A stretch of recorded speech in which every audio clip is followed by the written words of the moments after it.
हाँ, तो हम लोगों ने क्या जाना कि कुछ ऐसे भी ऑर्गेनिज्म हैं जो कि सिर्फ सिंगल सेल से मिलके बने हुए हैं, जिसमें ओवरऑल सेल एक ही होता है, ठीक है, जैसे कि अमोबा देखा था हम लोगों ने, ठीक है। और ये किस कारण से पॉसिबल हो पाया? मैग्नीफाइंग लेंसेज या फिर माइक्रोस्कोप के कारण। तो उसी तरीके से कुछ और भी ऐसे ऑर्गेनिज्म हैं जो कि सिर्फ सिंगल सेल से मिलके बने हुए हैं, ठीक है, जैसे कि क्लैमिडोमोनास, पैरामीशियम, बैक्टीरिया, ठीक है। तो ये कुछ ऐसे ऑर्गेनिज्म हैं जो कि जिसमें सिर्फ एक सेल पाया जाता है, ठीक है, ओवरऑल सेल जो होता है इसमें एक ही होता है, ठीक है। तो आगे देखते हैं, this organism are called unicellular organism, ठीक है। तो यूनि मतलब होता है single. On the other hand many cells group together in a single body and assume different functions in it to form various body parts in multicellular organism. Multi means many, such as some fungi, plants and animals, ठीक है। तो यहाँ पे क्या हम लोगों ने देखा कि कुछ ऐसे ऑर्गेनिज्म हैं जो कि जिसमें ओवरऑल सेल जो है एक ही पाया जाता है, जैसे कि क्लैमिडोमोनास में, उसके बाद पैरामीशियम में, बैक्टीरिया में। तो इन ये जो सारे ऑर्गेनिज्म हैं इनको क्या बोला जाता है? यूनिसेल्यूलर ऑर्गेनिज्म, ठीक है। बेसिकली यूनि मीन्स होता है सिंगल, ठीक है। तो ऐसे ऑर्गेनिज्म जिसमें बस एक ही सेल हो तो उसको क्या बोलते हैं हम लोग? यूनिसेल्यूलर ऑर्गेनिज्म, ठीक है। उसके बाद अगर हम बात करें तो कुछ ऐसे भी ऑर्गेनिज्म हैं जिसमें क्या होता है कि ग्रुप ऑफ सेल जो है मिलके जो है एक सिंगल बॉडी का निर्माण करती है, ठीक है, और डिफरेंट फंक्शन को परफॉर्म करती है उस वेरियस बॉडी पार्ट्स में, ठीक है। तो वैसे ऑर्गेनिज्म को क्या बोलते हैं? मल्टी सेल्यूलर ऑर्गेनिज्म, ठीक है, जिसमें काफ़ी मल्टीपल सेल पाए जाते हैं, ठीक है, मेनी सेल पाए जाते हैं एक तरीके से कह सकते हैं, क्योंकि मल्टी मीन्स मेनी, ठीक है। तो जैसे कि अगर हम बात करें फंगी की या प्लांट्स की या फिर जैसे कि एनिमल्स की, हम लोग खुद भी, ठीक है, तो हम लोग एनिमल्स में ही आते हैं, ठीक है। तो इस तरीके से जो हम लोग हैं बेसिकली, तो वो तो हम लोग किस टाइप के ऑर्गेनिज्म हैं? हम लोग मल्टी सेल्यूलर ऑर्गेनिज्म है, ठीक है, या फिर फंगी या फिर प्लांट्स, ठीक है। तो हम लोगों में जो है या फिर प्लांट्स या फंगी में काफ़ी सारे मल्टीपल जो हैं सेल पाए जाते हैं जो कि डिफरेंट फंक्शन को परफॉर्म करते हैं हमारे वेरियस बॉडी पार्ट्स में, ठीक है। तो जो सिंगल सेल वाले ऑर्गेनिज्म हैं उसको यूनिसेलुलर ऑर्गेनिज्म बोलते हैं, जो मल्टीपल सेल वाले ऑर्गेनिज्म हैं मतलब मेनी सेल वाले ऑर्गेनिज्म हैं उसको मल्टी सेल्यूलर ऑर्गेनिज्म बोलते हैं। तो इतना आप लोगों को क्लियर है? आगे बढ़ते हैं।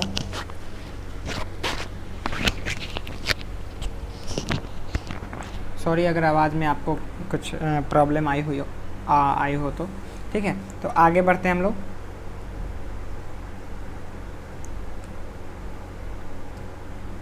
कह रहा है every multi cellular organism has come from a single cell. How? Cell divides to produce cell of their own kind. All cells thus come from pre existing cells. तो यहाँ पे क्या बताने की कोशिश कर रहा है कि बोल रहा है जितने भी मल्टी सेल्यूलर ऑर्गेनिज्म हैं, ठीक है, सब सिंगल से ही बन के आए हैं, सब सिंगल सेल से ही क्या हुए हैं? फॉर्म हुए हैं, ठीक है। क्योंकि जो सेल है वो डिवाइड होता है, ठीक है, और अपने ही तरह का जो है सेल नया निर्माण करता है, ठीक है। तो इसी तरीके से जो भी सेल बनते हैं वो अपने प्री एग्जिस्टिंग सेल से ही आते हैं, ठीक है, पहले वाले सेल से ही आते हैं डिवाइड होके, ठीक है। तो इतना क्लियर है? आगे बढ़ते हैं।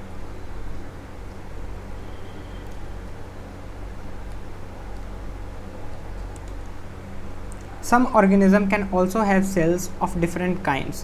Look at the following picture. It depicts some cells from the human body. ठीक है, क्या बोल रहा है कि कुछ ऐसे ऑर्गेनिज्म हैं जिसमें डिफरेंट टाइप्स के सेल भी पाए जाते हैं, ठीक है। जैसे कि अगर हम अपने ह्यूमन बॉडी की बात करें तो ह्यूमन बॉडी में हमें काफ़ी सारे सेल देखने को मिलते हैं अलग अलग प्रकार के, ठीक है। जैसे कि यहाँ पे देखिए पूरे ह्यूमन बॉडी में जितने भी प्रकार के सेल होते हैं यहाँ पे दिए गए हैं। जैसे कि हम लोग का ये मसल सेल है, ब्लड सेल है, नर्व सेल है जो कि माइंड में होता है हमारे, ठीक है, ये ओवम है, ये स्पर्म है, ठीक है, उसके बाद ये बोन सेल है, ठीक है, उसके बाद ये फैट सेल है। तो जो है डिफरेंट टाइप की जो है सेल जो है हमारे बॉडी में पाई जाती है। तो कुछ ऐसे भी ऑर्गेनिज्म हैं जिसमें कि एक ही बॉडी में डिफरेंट टाइप के सेल पाए जाते हैं, ठीक।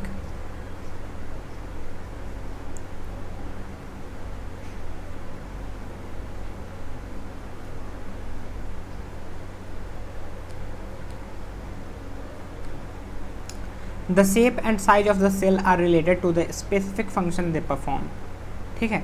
जो शेप या फिर जो साइज है सेल का वो किस पे डिपेंड करता है, ठीक है, उसके स्पेसिफिक फंक्शन पे स्पेसिफिक फंक्शन पे डिपेंड करता है, ठीक है, कि किस टाइप का स्पेसिफिक फंक्शन जो है वो परफॉर्म कर रहे हैं बॉडी में, मतलब कि उनका बेसिकली काम क्या है। तो उस चीज़ पे जो है उनका शेप एंड साइज जो है डिपेंड करता है।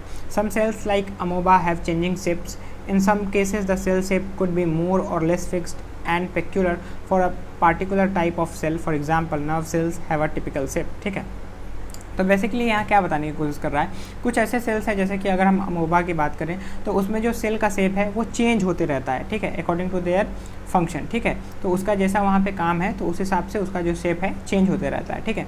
लेकिन कुछ ऐसे सेल भी होते हैं जिसमें जो है उनका जो शेप मोर या ज़्यादा या फिर कम फिक्स्ड होता है, ठीक है। कुछ ऐसे भी सेल है जिसका शेप जो है पर्टिकुलर शेप होता है, ठीक है, फिक्स्ड शेप होता है। जैसे कि अगर हम नर्व सेल की बात करें तो उसका एक टिपिकल शेप है, जैसा कि हम लोगों ने ऊपर में डायग्राम में देखा है, ठीक है, तो उसका जो है टिपिकल शेप है, कुछ फिक्स्ड शेप है।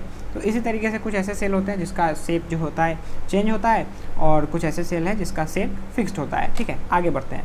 Each living cell has the capacity to perform certain basic functions that are characteristic of all living forms, ठीक है। क्या बोल रहा है कि सभी सेल के पास जो है कैपेसिटी है कुछ बेसिक फंक्शन परफॉर्म करने का, जिसको जो है कैरेक्टरिस्टिक ऑफ क्या है, सेल है, ठीक है, जो कि हम लोग को हर एक लिविंग फॉर्म में देखने को मिलता है, हर एक लिविंग ऑर्गेनिज्म में बेसिकली हम लोग को देखने को मिलता है, ठीक है। तो ये यहाँ पे बताने की कोशिश कर रहा है। आगे देखते हैं, how does a living cell perform this basic function, ठीक है। तो ये जो सेल है ये किस तरीके से ये बेसिक फंक्शन को जो है परफॉर्म करता है। We know that there is a division of लिवर in multi cellular organism such as human beings, ठीक है। This means that different parts of the human body perform different function. The human body has a heart to pump blood, stomach to digest food and so on. Similarly, division of liver is also seen within a single cell, ठीक है। तो यहाँ पे क्या कह रहा है कि जैसा कि अगर हम जानते हैं या देखते हैं, ठीक है, तो अगर हम मल्टी सेलुलर ऑर्गेनिज्म की, जैसे कि अगर ह्यूमन की बात करें तो ह्यूमन बींग्स के पास जो होता है डिफरेंट पार्ट्स होते हैं, है कि नहीं, और डिफरेंट पार्ट्स क्या होते हैं, डिफरेंट कामों के लिए होते हैं, ठीक है, डिफरेंट फंक्शन परफॉर्म करते हैं, ठीक है। तो ठीक है, जैसे कि अगर हम बात करें, अगर जो है हमारे पास हार्ट है, हार्ट का काम क्या है, ब्लड को पंप करना, स्टमक का काम है फूड को डाइजेस्ट करना, इसी तरीके से काम करना, ठीक है। उसी तरह कुछ सिंगल सेल वाले ऑर्गेनिज्म भी है, उसमें भी क्या होता है कि जो है काम का डिवीज़न होता है, ठीक है, उसमें भी जो काम होता है, अलग अलग फंक्शन जो होता है डिवाइड होता है, ठीक है। In fact each such cell has got certain specific components within it known as cell organelles, ठीक है। तो अगर सिंगल सेल वाले ऑर्गेनिज्म की बात करें तो उसमें जो सिंगल सेल होते हैं उसमें भी क्या होते हैं कि जो है लेबर का जो है डिवीज़न है, मतलब काम का वहाँ पे भी क्या हम लोग को डिवीज़न देखने को मिलता है। इनफैक्ट जो है कि वहाँ जो है जो भी है, ठीक है, सेल के पास क्या होता है, सेल के पास स्पेसिफिक कंपोनेंट्स होते हैं, ठीक है, कुछ ऐसी चीज़ें होती हैं जो कि अलग अलग टाइप के अलग अलग काम को करते हैं, ठीक है, जिसको कि हम लोग सेल ऑर्गेनल्स बोलते हैं, ठीक है, जो कि डिफरेंट फंक्शन परफॉर्म करती है, ठीक है। सेल के अंदर में उसके पास कुछ स्पेसिफिक कंपोनेंट्स होते हैं, ठीक है, जिसके हेल्प से वो जो है डिफरेंट टाइप के जो काम होते हैं, फंक्शन होते हैं, उसको परफॉर्म करते हैं, और इसको बेसिकली हम लोग सेल ऑर्गेनल्स के नाम से जानते हैं, ठीक है। Each kind of cell organelle performs a specific function such as making new material in the cell, clearing up the waste material from the cell and so on, ठीक है। तो अगर हम सेल ऑर्गेनल की बात करें, अगर सेल के अंदर जो सेल ऑर्गेनल होते हैं, ठीक है, यही क्या करते हैं, सेल के अंदर जो है डिफरेंट फंक्शन को क्या करते हैं, परफॉर्म करते हैं, ठीक है। जैसे कि नए मटेरियल को जो है सेल में बनाना, ठीक है, प्रोड्यूस करना, ठीक है, या फिर वेस्ट मटेरियल को जो है बाहर करना सेल से, ठीक है। तो इस तरह की चीज़ें जो है सेल ऑर्गेनल करती है सेल के अंदर, ठीक है। A cell is able to live and perform all its function because of this cell organelle, ठीक है। तो जो सेल है वो जीवित रहने में किसके हेल्प से जीवित रहता है, या जो भी फंक्शन वो करता है किसके हेल्प से करता है, उसके अंदर जो सेल ऑर्गेनल होते हैं उसके हेल्प से करता है। यही सेल ऑर्गेनल जो है उसको डिफरेंट टाइप के फंक्शन करने में हेल्प करती हैं basically.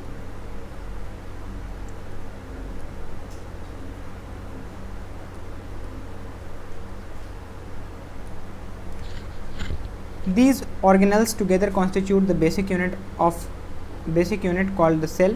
It is interesting that all cells are found to have the same organelles no matter what their function is or what organism they are found in, ठीक है। तो क्या यहाँ पे कह रहा है कि यही सेल ऑर्गेनल्स मिलके, ठीक है, एक सेल के अंदर काफ़ी सारे सेल ऑर्गेनल्स होते हैं डिफरेंट टाइप के, तो यही सेल ऑर्गेनल्स मिलके क्या बनाते हैं, बेसिक यूनिट बनाते हैं, ठीक है, जिसको हम लोग सेल बोलते हैं, ठीक है।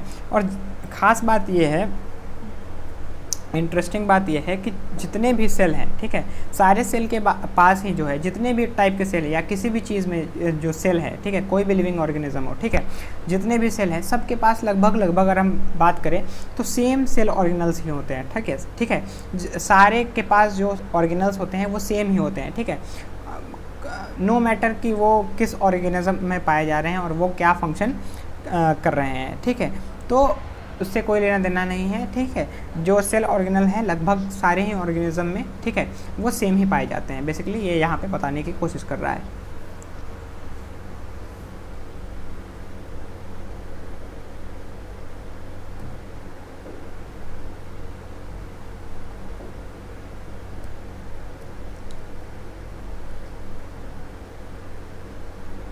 What is a cell made up of, what is the structural organisation of cell, ठीक है। तो अब हम लोग बेसिकली यहाँ पे क्या करेंगे, सेल के बारे में समझेंगे कि सेल जो है हम लोगों ने जाना अपने बारे में है कि नहीं, कि ऑर्गेनिज्म के बारे में कि ऑर्गेनिज्म किस चीज़ से मिलके बना हुआ है, तो सेल से मिलके बना हुआ है, इसी कारण से उसको फंडामेंटल यूनिट ऑफ लाइफ कहते हैं, ठीक है। तो हम लोगों ने ये जाना। अब हम लोग सेल के बारे में थोड़ी बहुत चीज़ें जान गए हैं कि सेल जो होता है किस प्रकार का दिखता है, ठीक है, और फिर उसमें सेल किस तरीके से परफॉर्म करता है। तो सेल ऑर्गेनल होते हैं जिसके हेल्प से जो है वो डिफरेंट फंक्शन परफॉर्म करता है। अब हम लोग जानते हैं विस्तार में कि सेल जो है किस चीज़ से मिलके बना हुआ है और इसका स्ट्रक्चरल ऑर्गेनाइजेशन कैसा है, ठीक है, क्या क्या होता है सेल के अंदर बेसिकली, ठीक है। तो इन सारी चीज़ों को हम लोग यहाँ पे समझने की कोशिश करेंगे। We saw above that the cell has special components called organelles. How is a cell organized? ठीक है, तो हम लोगों ने अभी क्या देखा कि हम लोगों ने देखा कि सेल के पास जो होते हैं उसके स्पेशल कंपोनेंट्स होते हैं जिसको ऑर्गेनल्स बोलते हैं और ये उसको डिफरेंट फंक्शन करने में हेल्प करते हैं, ठीक है। If we study a cell under microscope, we would come across 3 features in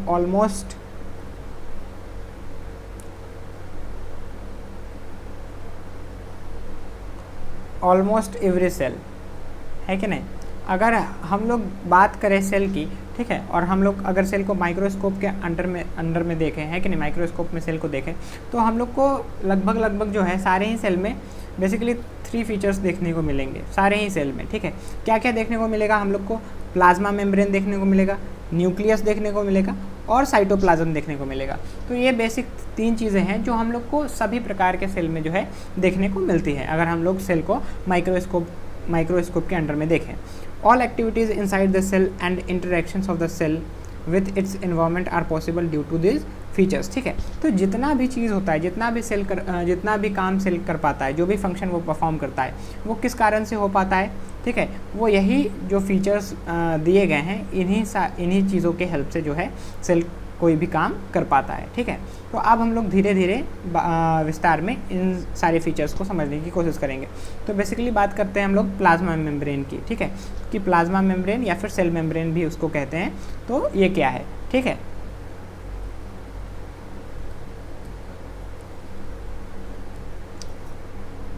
तो अब प्लाज्मा मेम्ब्रेन की अगर हम बात करें तो ये क्या है, this is the outer most covering of the cell that separate the content of the cell from its external environment, ठीक है।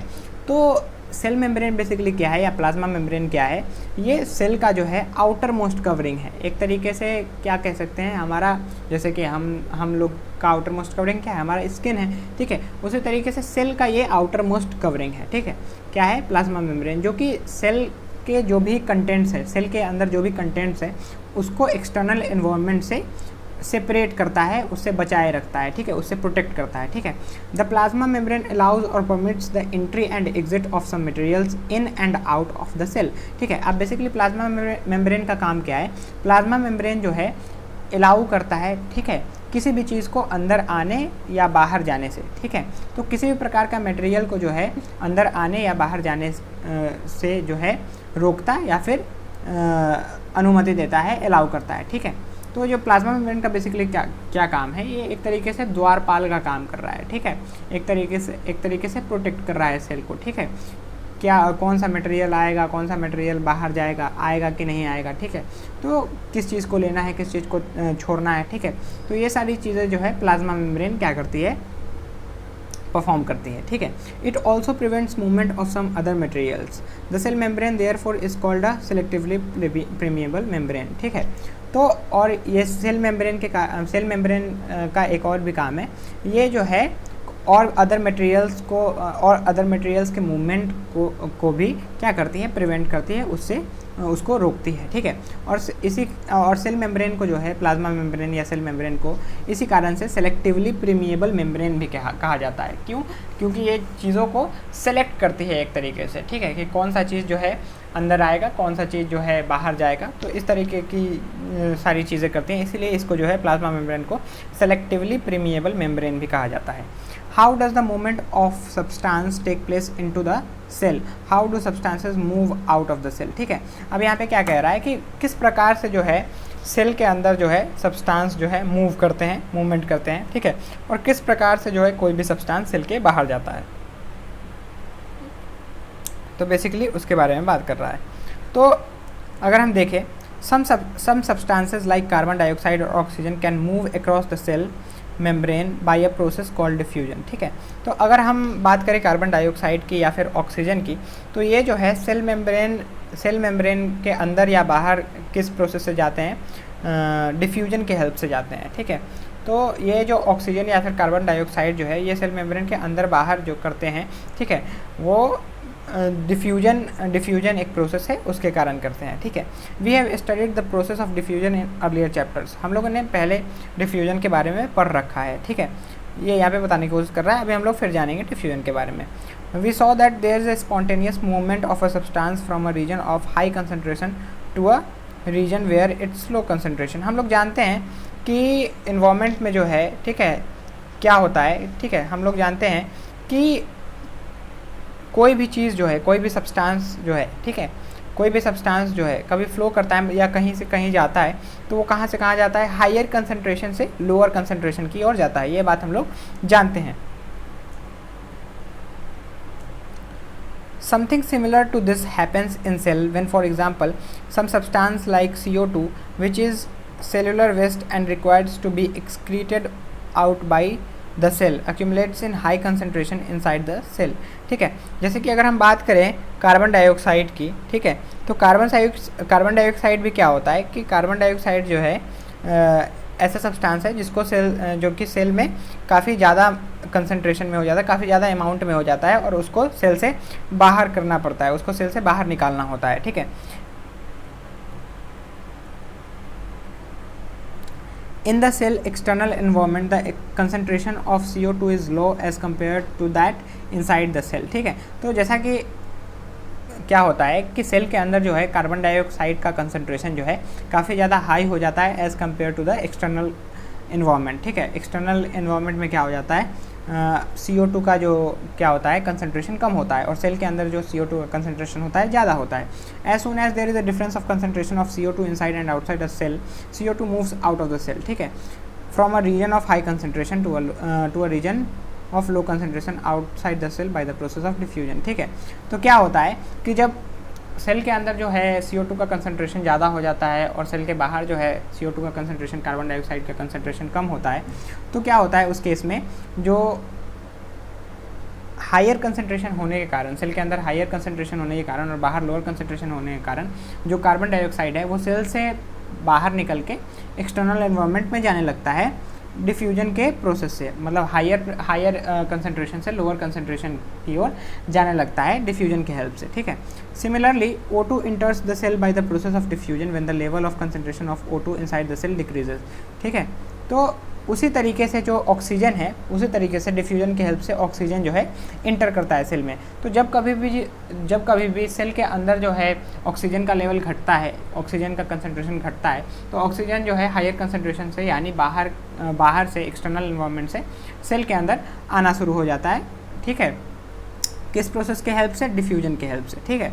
तो इसी तरीके से जो है कार्बन डाइऑक्साइड या ऑक्सीजन जो है डिफ्यूजन के हेल्प से जो है सेल में अंदर या बाहर क्या करती है, आती जाती है। Thus diffusion plays an important role in gaseous exchange between the cell as well as the cell and its external environment, ठीक है। तो अगर हम देखें तो इसी तरीके से जो है डिफ्यूजन जो है काफ़ी इम्पॉर्टेंट रोल प्ले करती है किस में, गैसियस एक्सचेंज में, ठीक है। सेल में जो गैसियस एक्सचेंज हो रहा है, जो उसके एक्सटर्नल इन्वायरमेंट के साथ जो गैस एक्सचेंज हो रहा है, अंदर से बाहर, बाहर से अंदर, ठीक है। तो इस चीज़ में जो डिफ्यूजन जो है काफ़ी इंपॉर्टेंट रोल यहाँ पे प्ले करती है, ठीक है।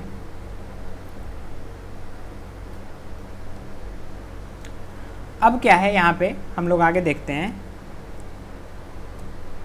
Water also obeys the law of diffusion, ठीक है। इसी तरीके से जो वाटर भी है, वाटर भी लॉ ऑफ डिफ्यूजन को फॉलो करता है। The movement of water molecules through such a selectively permeable membrane is called osmosis, ठीक है। तो गैस का तो हम लोगों ने देखा कि डिफ्यूजन के प्रोसेस से होता है, ठीक है। और वाटर भी जो है लॉ ऑफ डिफ्यूजन को फॉलो करता है, यानी हायर कंसंट्रेशन से लोअर कंसंट्रेशन की ओर जाता है, ठीक है। तो जब वाटर मॉलिक्यूल जो है जब सेल के अंदर जाता है थ्रू सेलेक्टिवली परमिएबल मेम्ब्रेन, यानी कि प्लाज्मा मेम्ब्रेन के थ्रू जब जाता है सेल में, ठीक है, तो उसको क्या बोलते हैं हम लोग, ऑस्मोसिस बोलते हैं। उस प्रोसेस को क्या बोलते हैं, ऑस्मोसिस बोलते हैं, ठीक है। तो ध्यान में रखना है कि जब वाटर अंदर बाहर करता है प्लाज्मा मेम्ब्रेन से, यानी सेलेक्टिवली परमिएबल मेम्ब्रेन से, ठीक है, तो उसको क्या बोलते हैं हम लोग, ऑस्मोसिस बोलते हैं, ठीक है। आगे बढ़ते हैं।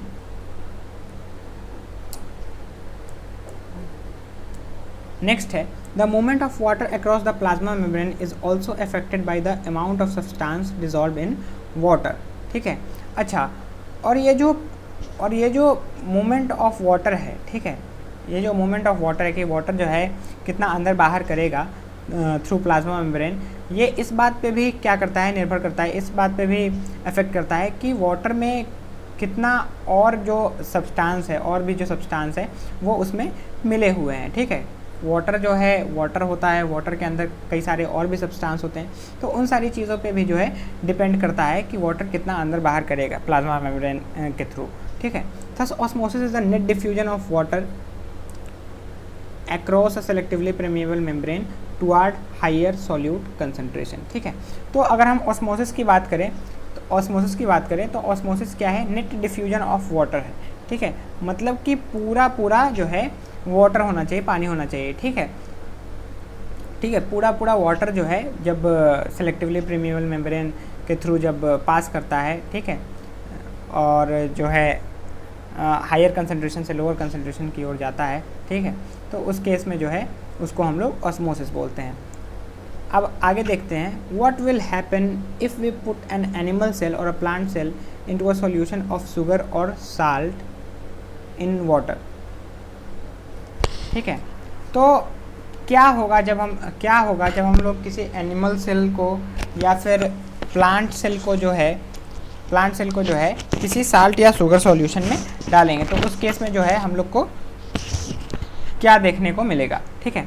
On the following 3 things could happen, ठीक है। तो 3 तरीके की चीज़ें जो हैं यहाँ पे हम लोग को देखने को मिल सकती हैं। अब हम लोग देखते हैं क्या हो सकता है। If the medium surrounding the cell has a higher concentration than the cell, ठीक है।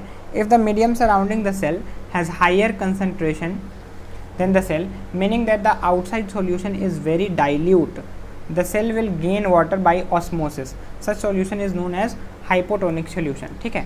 तो अगर हम जैसे कि हम लोगों ने साल्ट या शुगर सॉल्यूशन में जो है सेल को डाला है, तो अगर जो मीडियम सराउंडिंग होगा सेल का, ठीक है, उसमें जो है वाटर का कंसंट्रेशन बहुत ज़्यादा होगा, ठीक है, यानी वाटर का कंसंट्रेशन हाई होगा, काफ़ी ज़्यादा डाइल्यूट होगा, ठीक है। जब किसी भी चीज़ में काफ़ी ज़्यादा पानी मिला देते हैं तो उसको डाइल्यूट कहते हैं, ठीक है।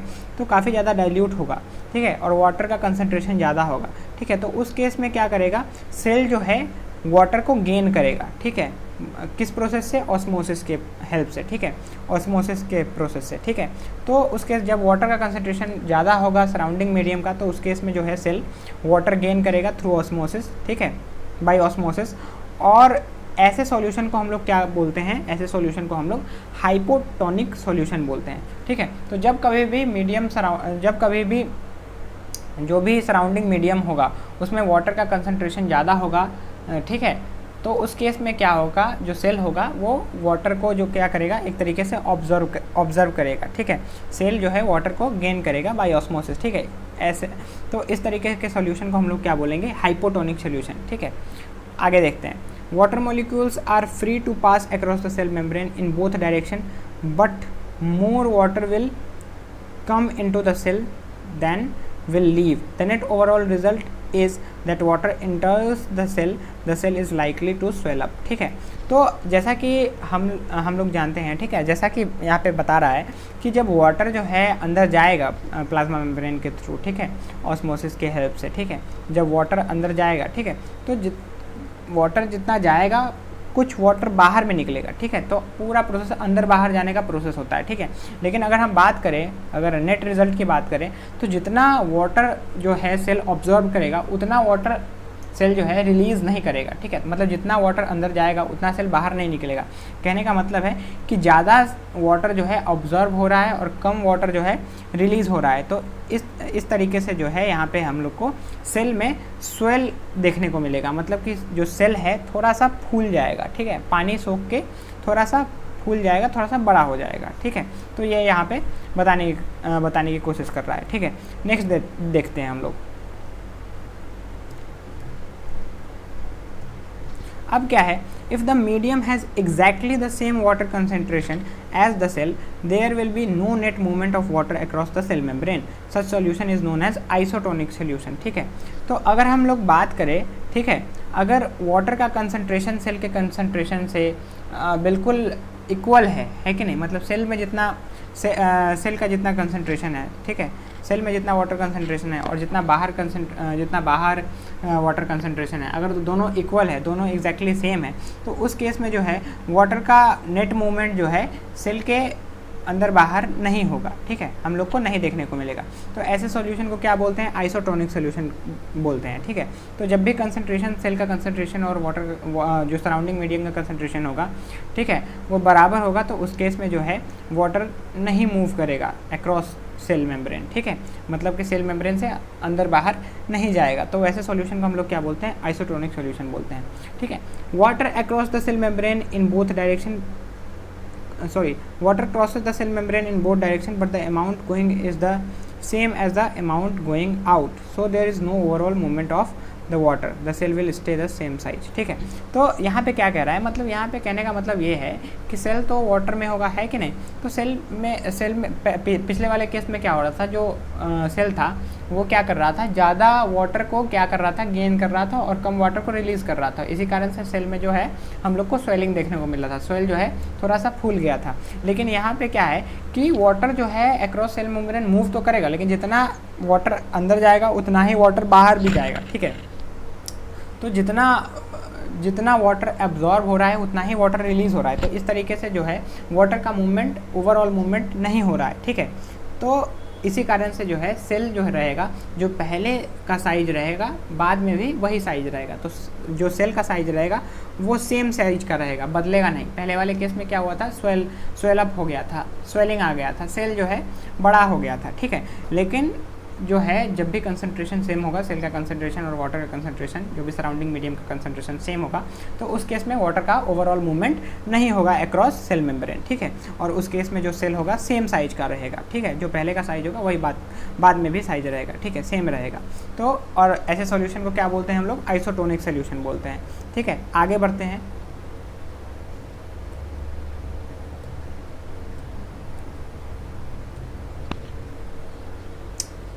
If the medium has a lower concentration of water than the cell, meaning that it is very concentrated solution, ठीक है, the cell will lose water by osmosis. Such solution is known as hypertonic solution, ठीक है। तो अगर हम बात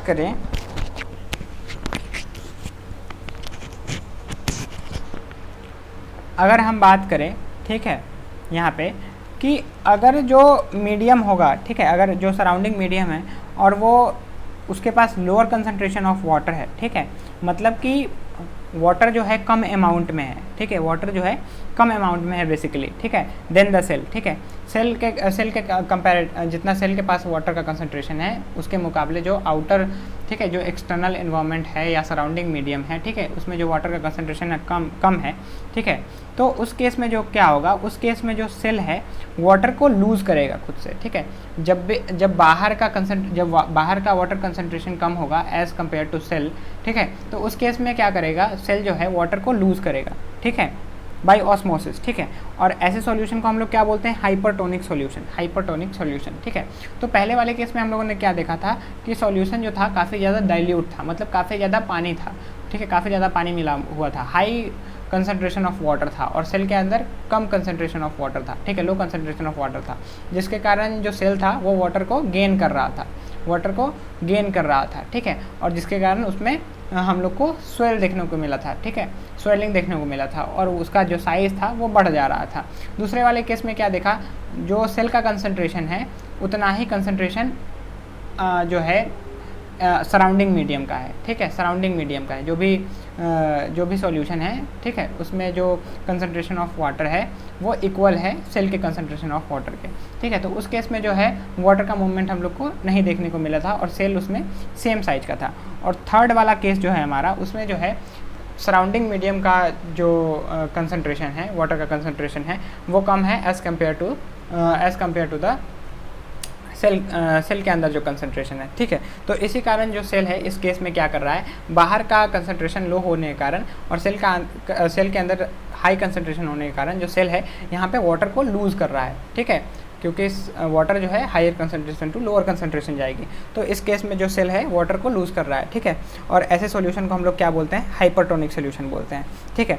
तो आगे देखते हैं, again water crosses the cell membrane in both direction, ठीक है, but this time more water leaves the cell than enters it, ठीक है। तो देखो पानी का तो जो है आवाजाही होते ही रहेगा, सेल के अंदर आवाजाही होते रहेगा, ठीक है, भले ही कम भले ही ज़्यादा, ठीक है, अलग अलग केस में कम या ज़्यादा होते रहेगा, ठीक है।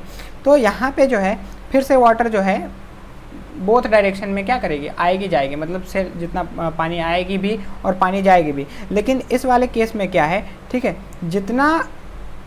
जितना पानी रिलीज़ होगा, ठीक है, वो काफ़ी ज़्यादा अमाउंट में होगा, ठीक है, और उसके मुकाबले जो पानी इंटर होगा वो काफ़ी कम अमाउंट में होगा, ठीक है। तो इस कारण से क्या है कि यहाँ पे अगर हम फाइनल देखें तो यहाँ पे ज़्यादा पानी हम लोग को रिलीज़ देखने को मिलता है, ठीक है, ज़्यादा पानी यहाँ पे निकल रहा है, रिलीज़ हो रहा है, सेल से निकल रहा है, ठीक है। तो इस कारण से क्या होता है, therefore the cell will shrink, ठीक है। Thus osmosis is a special case of diffusion through a selectively permeable membrane. Now let us try the following activity, ठीक है। तो यहाँ पे बेसिकली क्या हो रहा है, तो अब क्या है, हम लोगों ने देखा कि पानी जो है ज़्यादा अमाउंट में निकल रहा है एज़ कम्पेयर टू जितना पानी इंटर कर रहा है, ठीक है। तो इस कारण से सेल क्या हो रहा है, श्रिंक हो रहा है, सिकुड़ रहा है, ठीक है। जब भी पानी हम लोग के अंदर से निकलता है या किसी भी चीज़ से पानी निकलता है, ठीक है, या कोई भी चीज़ सूख जाता है, ठीक है, तो वो क्या हो जाता है, सिकुड़ जाता है। तो यहाँ पे भी क्या है, जब सेल वाटर लूज़ करेगा तो वो श्रिंक हो जाएगा, सिकुड़ जाएगा। तो इसी तरीके से हम लोगों ने क्या देखा कि ऑस्मोसिस जो है एक स्पेशल केस है डिफ्यूजन का, ठीक है। तो जब भी वाटर आता है, ठीक है, तो जब भी वाटर जो है सेल मेम्ब्रेन के थ्रू अंदर बाहर होता है तो उसको हम लोग ऑस्मोसिस बोलते हैं, और गैस अगर अंदर बाहर करे तो उसको हम लोग डिफ्यूजन बोलते हैं, ठीक है। तो इसी तरीके से जो है ऑस्मोसिस जो है एक स्पेशल केस है डिफ्यूजन का, ठीक है। चलिए आगे बढ़ते हैं। उम्मीद है आप लोगों को समझ में आ रहा होगा। अगर किसी भी प्रकार का किसी को भी डाउट हो तो आप लोग जो है कमेंट बॉक्स में बताइएगा, या फिर किसी प्रकार का सजेशन हो जिसको ऐड कर सकते हैं, ठीक है, कोई भी किसी प्रकार का आइडिया हो तो आप लोग निसंकोच जो है कमेंट बॉक्स में बताइएगा। और किसी भी टाइप का हेल्प चाहिए हो हमारे साइड से तो वो भी बताइएगा, ताकि जो है हम लोग आपका हेल्प कर पाएँ, ठीक है। और जो भी हो पाए हमारे साइड से वो हम लोग आपके लिए आपके हित में कर पाएँ, ठीक है। तो आगे बढ़ते हैं।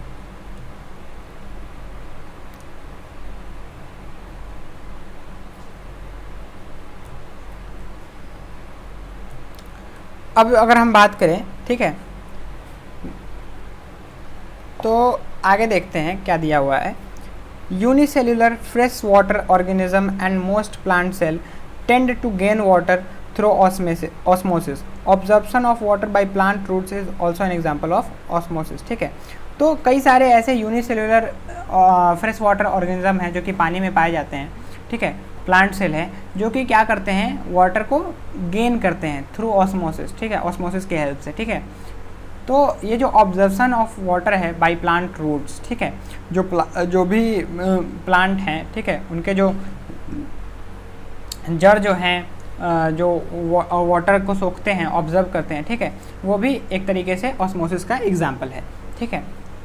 Thus diffusion is important in exchange of gases and water in the life of cell. ठीक है, तो इसी प्रकार से जो है डिफ्यूजन के बारे में हम लोग को जानने को मिला कि डिफ्यूजन जो है एक इम्पॉर्टेंट रोल प्ले करता है in the exchange of gas in the life of cell. ठीक है, क्या करता है कि डिफ्यूजन जो है गैस या फिर वाटर के एक्सचेंज में जो है सेल को काफ़ी ज़्यादा हेल्प करता है। ठीक है, सेल के जीवन में जो है डिफ्यूजन का काफ़ी ज़्यादा इंपॉर्टेंस है। In addition to this the cell also obtains nutrition from its environment. Different molecules move in and out of the cell through a type of transport requiring use of energy. ठीक है, तो ठीक है, तो अगर बात की जाए तो इसी प्रकार से सेल जो है अपने बाहरी इन्वायरमेंट से काफ़ी सारे न्यूट्रिएंट्स को भी जो है, ठीक है, न्यूट्रिशन भी लेता है। ठीक है, अपने जीवित रहने के लिए, ठीक है, या फिर अपने फंक्शन को परफॉर्म करने के लिए काफ़ी सारे न्यूट्रिशन भी जो है ये क्या करता है अपने बाहरी इन्वायरमेंट से लेता है। ठीक है, डिफरेंट मॉलिक्यूल्स जो हैं सेल में अंदर जाते हैं, बाहर जाते हैं। ठीक है, डिफरेंट टाइप ऑफ ट्रांसपोर्ट के हेल्प से, ठीक है, अलग अलग तरीके से जो है डिफरेंट मॉलिक्यूल्स जो हैं सेल के अंदर बाहर आते जाते हैं। ठीक है, जिसमें कि क्या लगता है, एनर्जी लगता है। ठीक है,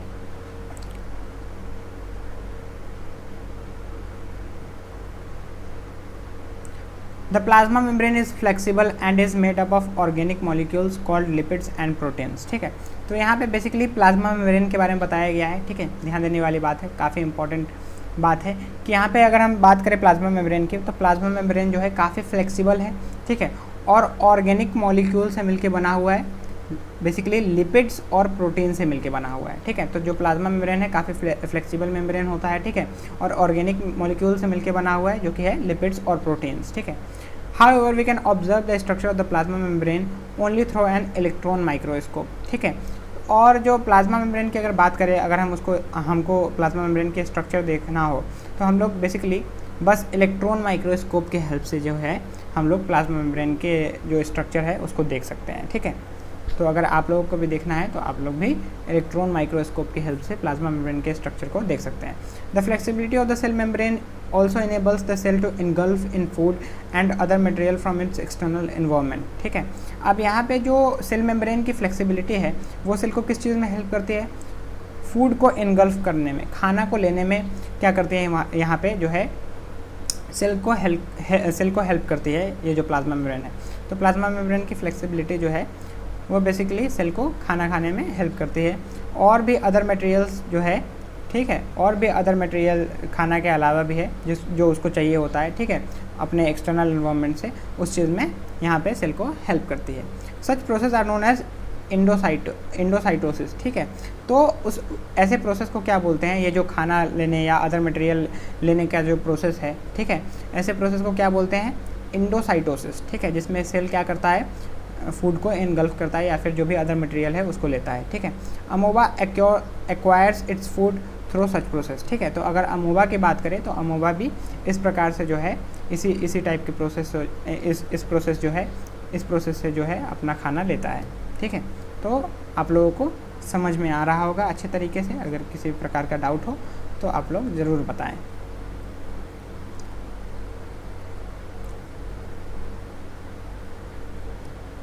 अब हम लोग बात करते हैं सेल वॉल की। ठीक है, तो सेल वॉल काफ़ी इंपॉर्टेंट है सेल के दृष्टिकोण से। ठीक है, तो समझने की कोशिश करते हैं कि सेल वॉल क्या है।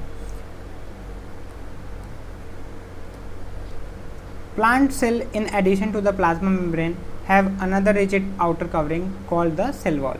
ठीक है, अगर हम बेसिकली प्लांट सेल की बात करें तो प्लांट सेल में प्लाज्मा मेम्ब्रेन के अलावा भी एक रिजिड आउटर कवरिंग होता है जिसको कि सेल वॉल बोलते हैं। ठीक है, the cell wall lies outside the plasma membrane.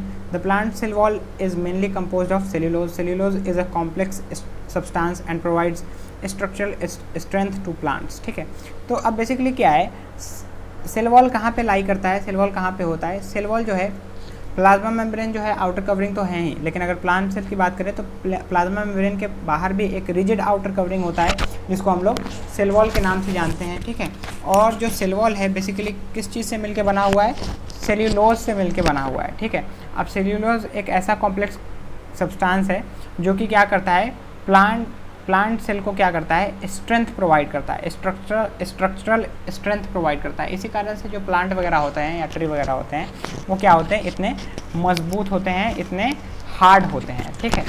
उसके बाद आगे देखते हैं, when a living plant cell loses water through osmosis, there is a shrinkage or contraction of the contents of the cell away from the cell wall, ठीक है।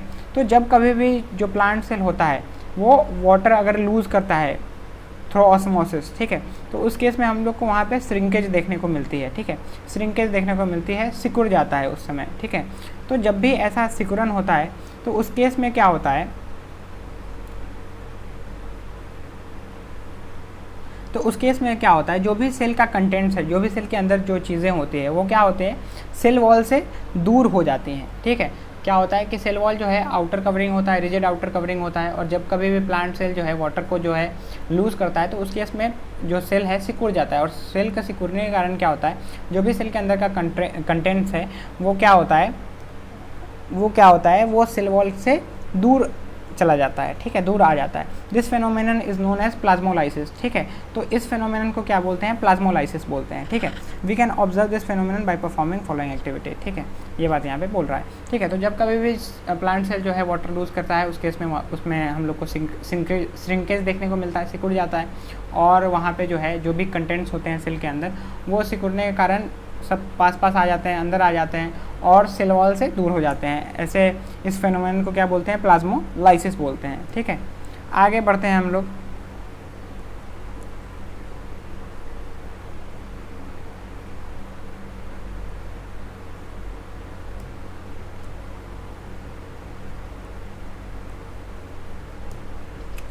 Cell walls permit the cell of plants, fungi and bacteria to withstand very dilute hypotonic external media without bursting, ठीक है। अब cell wall किस चीज़ में help करता है, जो भी प्लांट सेल या फंगी या बैक्टीरिया वगैरह है, ठीक है, तो उसमें जो उसका सेल वॉल होता है वो उसको किस चीज़ में हेल्प करता है, ठीक है। अगर वो डाइल्यूट हाइपोटोनिक सॉल्यूशन में है, ठीक है, या डाइल्यूट मीडियम में है, तो उस केस में क्या होता है, डाइल्यूट मीडियम में जब भी रहेगा तो उस केस में क्या करेगा, वो क्या करेगा, चीज़ों को क्या करेगा, उसको एब्जॉर्ब करेगा, ठीक है, और एब्जॉर्ब होने के कारण क्या होगा, वो स्वेलअप होगा, उसका साइज बढ़ेगा, ठीक है।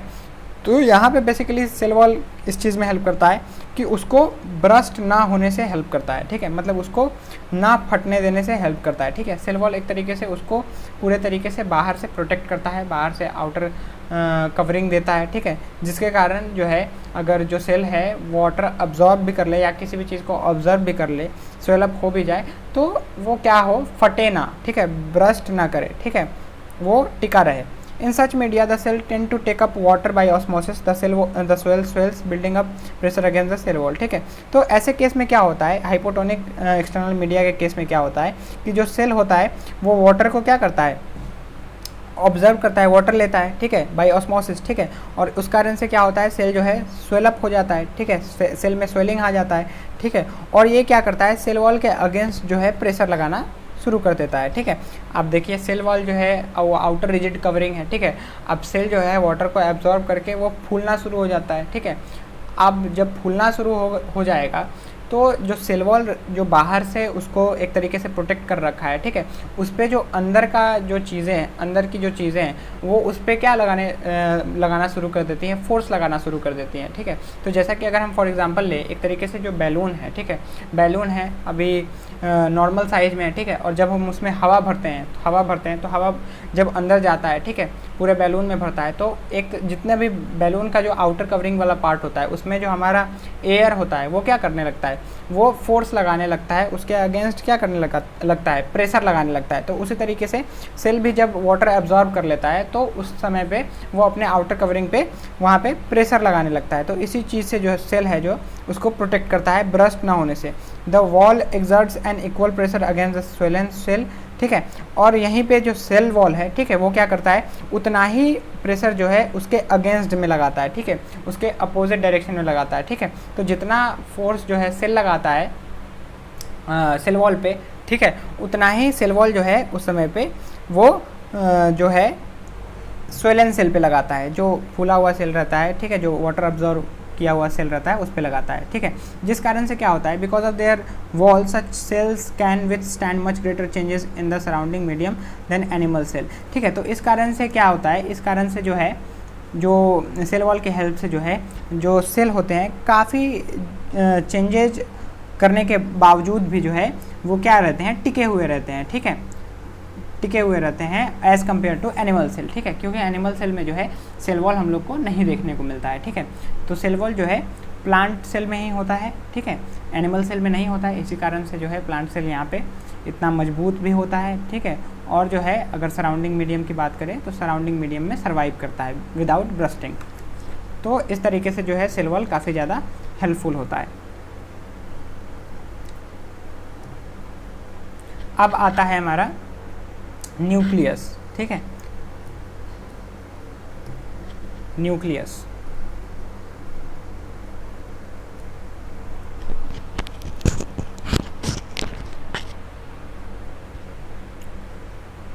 Remember the temporary amount of onion peel, तो बेसिकली कुछ दिया हुआ है, यहाँ से पढ़ते हैं। According to their chemical composition different regions of cell get coloured differently.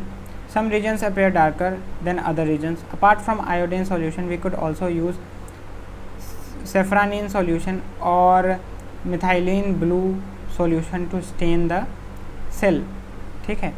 तो यहाँ पे क्या कह रहा है, हम लोग जो ओनियन पील के हेल्प से जो है हम लोग जो सेल को देखे थे माइक्रोस्कोप में, ठीक है, अंडर माइक्रोस्कोप, ठीक है, तो उसमें हम लोग को क्या देखने को मिला था, ठीक है, उसमें हम लोग को लगभग सिमिलर टाइप के काफ़ी सारे स्ट्रक्चर्स देखने को मिल रहे थे, ठीक है, जिसमें कि बीच वाले पार्ट में, ठीक, जिसमें कि बीच वाले पार्ट में जो है हम लोग को एक डार्कर रीजन देखने को मिल रहा था, है कि नहीं, डार्कर रीजन देखने को मिल रहा था। आप समझने की कोशिश करेंगे कि वो जो डार्कर रीजन है क्या है।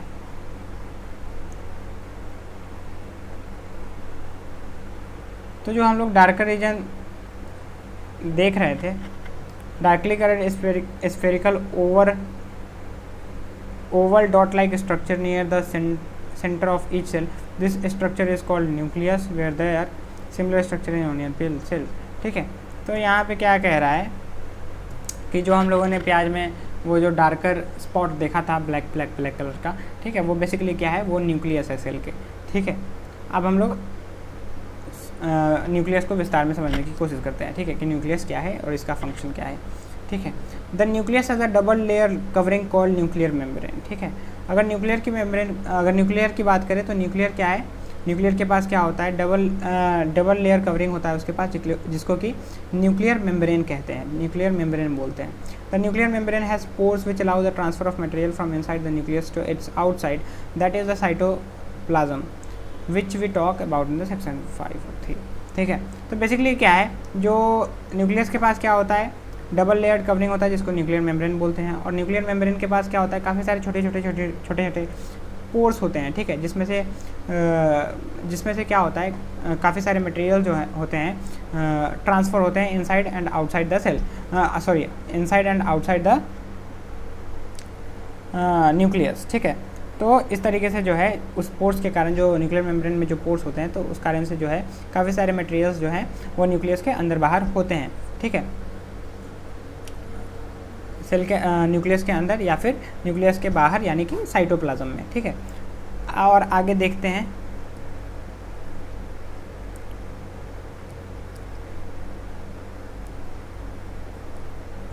The nucleus contains chromosomes which are visible as rod shaped structures, ठीक है।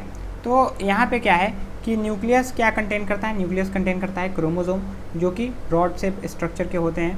Only when the cell is about to divide, ठीक है। और ये कब बनता है, क्रोमोसोम कब बनता है, जब तब देखने को मिलता है जब सेल डिवाइड होने वाला होता है, ठीक है, जब सेल डिवाइड होने वाला होता है। Chromosomes contain information for inheritance of characters from parents to next generation in the form of DNA, deoxy nucleic acid molecules, ठीक है। अब ये जो क्रोमोसोम है, क्रोमोसोम क्या है, ठीक है, क्रोमोसोम क्या कंटेन करता है, क्रोमोसोम इन्फॉर्मेशन कंटेन करता है, ठीक है, जो भी जो भी कैरेक्टर है पेरेंट्स का, ठीक है, उसका इन्फॉर्मेशन कंटेन करता है, ठीक है, ताकि जो नेक्स्ट जनरेशन है उसमें वो क्या कर सके, उसमें जो है ये चीज़ ट्रांसफ़र कर सके, ठीक है, as a form of in the form of DNA, deoxyribonucleic acid, ठीक है। जैसा कि हम लोग जानते हैं कि हम लोग का जो डीएनए है, ठीक है, अपने पेरेंट्स से जो है मैच करता है। तो जो भी नेक्स्ट जनरेशन के चाइल्ड आते हैं, जो भी नेक्स्ट जनरेशन होता है, उसका जो डीएनए है पुराने वाले पेरेंट्स से जो है क्या करता है, मैच करता है। तो ये कहाँ पे होता है, तो सेल में जो है ये बेसिकली क्रोमोजोम जो है, क्रोमोजोम बेसिकली ये कंटेन करता है, क्या इन्फॉर्मेशन कंटेन करता है पेरेंट्स का, जिसको कि वो नेक्स्ट जनरेशन में ट्रांसफ़र करता है in the form of DNA, ठीक है। डीएनए का फुल फॉर्म है डीऑक्सीराइबोन्यूक्लिक एसिड, ठीक है। Chromosomes are compose of DNA and protein, और क्रोमोजोम जो है किस चीज़ से मिलकर बना है, डीएनए से और प्रोटीन से, ठीक है। DNA molecules contain the information necessary for the constructing and organising cell. Functional segments of DNA are called genes, ठीक है।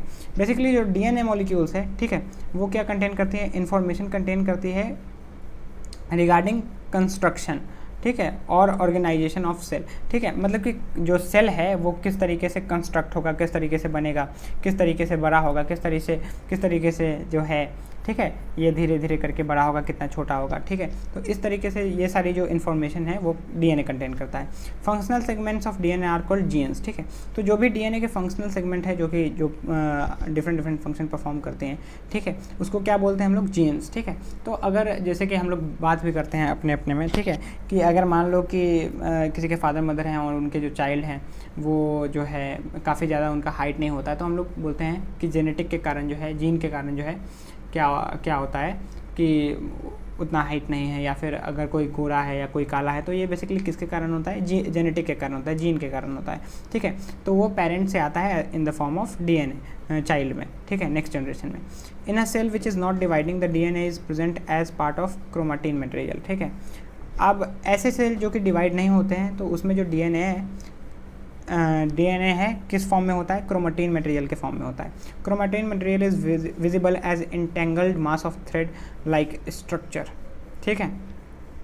अब ये जो क्रोमाटिन मटेरियल है किस प्रकार से आप लोगों को देखने को मिलेगा, ठीक है, उलझे हुए जो है आपको जो है धागों की तरह यहाँ पे क्रोमाटिन मटेरियल जो है आप लोगों को देखने को मिलता है, ठीक है। वैसे सेल में जो कि डिवाइड नहीं होता है, ठीक है। Whenever the cell is about to divide the chromatin material gets organise into chromosome, ठीक है।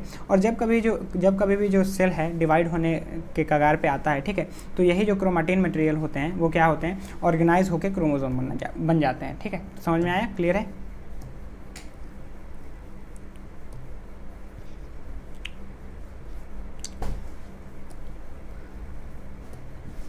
The nucleus plays a central role in cellular reproduction, ठीक है, the process by which a single cell divides and forms two new cell. It also plays a crucial part along with the environment in determining the way the cell will develop and what form it will exhibit at maturity by directing the chemical activities of the cell, ठीक है। तो basically यहाँ पे nucleus का role बताया गया है कि न्यूक्लियस का बेसिकली काम क्या है। तो न्यूक्लियस क्या करता है, ठीक है, सेल्यूलर रिप्रोडक्शन में काफ़ी ज़्यादा ये रोल प्ले करता है, ठीक है। मतलब बेसिकली रिप्रोडक्शन में रोल प्ले करता है, जो सेल का रिप्रोडक्शन होता है, ठीक है, जो नए सेल बनते हैं, ठीक है, उस चीज़ में न्यूक्लियस का काफ़ी बड़ा हाथ होता है, ठीक है। तो जो पुराने सेल डिवाइड होके नए सेल बनते हैं, ठीक है, तो उसमें जो है रिप्रोडक्शन काफ़ी मेन रोल होता है। और न्यूक्लियस की अगर बात करें तो ये इस चीज़ में भी हेल्प करता है, ठीक है, कि जो भी सेल है, ठीक है, जो भी नए सेल हैं वो किस तरीके से जो है डेवलप होंगे, ठीक है, वो किस तरीके से डेवलप होंगे, और वो मैच्योरिटी में वो जब बड़े होंगे किस तरीके से मैच्योर होंगे, ठीक है, और किस किस प्रकार की जो है केमिकल एक्टिविटीज़ होंगी, ठीक है, उसके सेल में, ठीक है। तो ये सारी चीज़ें जो है यहाँ पे जो है न्यूक्लियस क्या करता है, डिसाइड करता है। तो यहाँ पे न्यूक्लियस का जो है रोल समझाया गया है कि न्यूक्लियस जो है क्या क्या रोल प्ले करती है, ठीक है। आगे देखते हैं।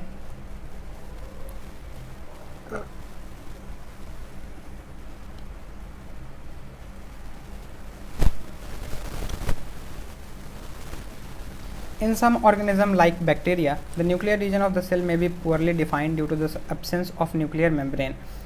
such an undefined nuclear region containing only nucleic acid is called a nucleoid. ठीक है, तो कुछ ऐसे ऑर्गेनिज्म है जैसे कि बैक्टीरिया की अगर हम बात करें तो उसमें जो न्यूक्लियर रीजन होता है उसका, ठीक है, जो न्यूक्लियर रीजन होता है उसके सेल का, वो काफ़ी ज़्यादा पुअरली डिफाइंड होता है। ठीक है, जिसमें कि हम लोग को न्यूक्लियर मेम्ब्रेन देखने को नहीं मिलता है। ठीक है, और जो उसका अनडिफाइंड न्यूक्लियर रीजन होता है, ठीक है, उसमें हम लोग को बेसिकली बस न्यूक्लिक एसिड देखने को मिलता है, जिसको हम लोग न्यूक्लियोइड बोलते हैं, न्यूक्लियस नहीं बोलते हैं उसको, न्यूक्लियोइड बोलते हैं। और सच ऑर्गेनिज्म वो cells lack a nuclear membrane are called prokaryotic cell. ठीक है, तो ऐसे ऑर्गेनिज्म जिसमें जो है सेल में जो है न्यूक्लियर मेम्ब्रेन लैक करते हैं, जिसमें नहीं पाया जाता है, एब्सेंट होता है। ठीक है, वैसे सेल को क्या बोलते हैं हम लोग? प्रोकैरियोटिक सेल बोलते हैं। ठीक है, organism with cell having a nuclear membrane are called eukaryotics. ठीक है, जो भी ऐसे सेल है जिसमें कि न्यूक्लियर मेम्ब्रेन पाए जाते हैं, न्यूक्लियस पाया जाता है अच्छे तरीके से, उसको यूकैरियोटिक बोलते हैं, यूकैरियोटिक सेल बोलते हैं। ठीक है, तो बेसिकली यहाँ पे प्रोकैरियोटिक सेल के बारे में कह रहा है। Prokaryotic cell also lack most of the other cytoplasmic organelles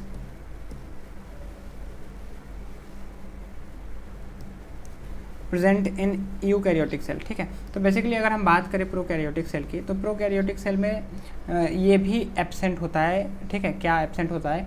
जो भी सेल ऑर्गेनल होते हैं बेसिकली सेल के अंदर, ठीक है, जो कि डिफरेंट टास्क को परफॉर्म करते हैं, डिफरेंट फंक्शन को परफॉर्म करते हैं। ठीक है, तो वो भी क्या होता है, एक प्रोकैरियोटिक सेल में एब्सेंट होता है।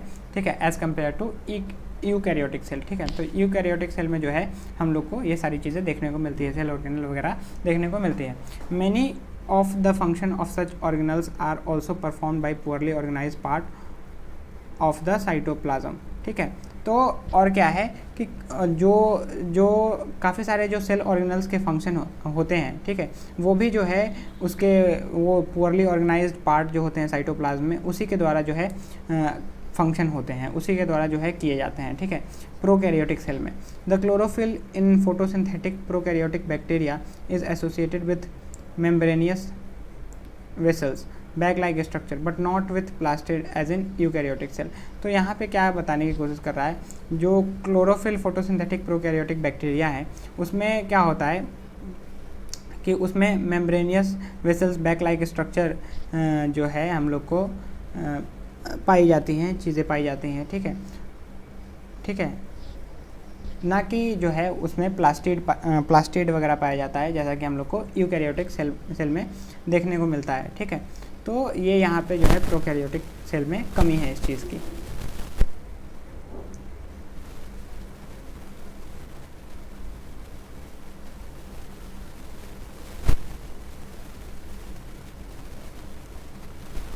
तो यहाँ पे देखिए, यहाँ पे आपको डायग्राम भी दिखाया गया है आपको प्रोकैरियोटिक सेल का, कि प्रोकैरियोटिक सेल में जो है कोई भी जो है यहाँ पे क्या है, आपका न्यूक्लियोइड है जो कि काफ़ी पुअरली डिफाइंड है। ठीक है, ये आपका प्लाज्मा मेम्ब्रेन है, ठीक है, सेल वॉल वगैरह है।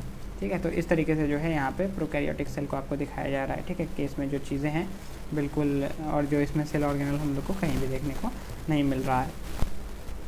आगे बढ़ते हैं और आगे देखते हैं साइटोप्लाज्म के बारे में। ठीक है,